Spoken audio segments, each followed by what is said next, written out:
Ano ang tarif o taripa? Welcome to JG Brokerage, your reliable logistics partner and solutions provider.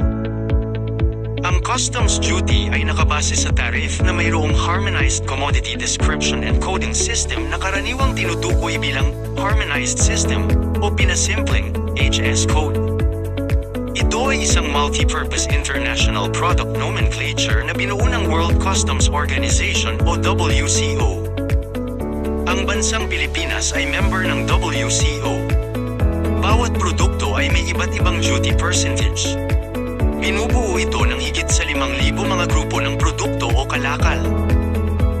Ang bawat isa ay mayroong 6 na digit na code na nakaayos sa isang legal at loikal na istruktura at sinusuportahan ng mahusay na classification o pag-uuri.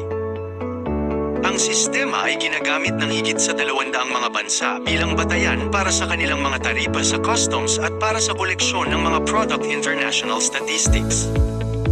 Mahigit sa 78% ng mga produkto o kalakal sa buong mundo ang na-classify dito.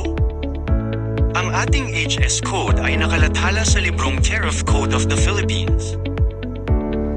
Ang HS Code ay masusing pinag-aralan ng Tariff Commission na isang ahensya ng pamahalaan na dalubhasa sa kalakalan at ekonomiya ng bansa upang maprotektahan ang local producers tulad ng manufacturer, farmers, fishermen, at asukarera. Sa susunod na video, ating aalamin kung anong mga companies ang di pinapatawan ng duties and taxes. At ano ang dahilan kung bakit di sila napapatawan ng duties and taxes. Chat with us for free seminar.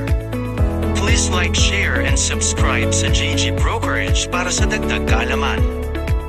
Thank you for watching.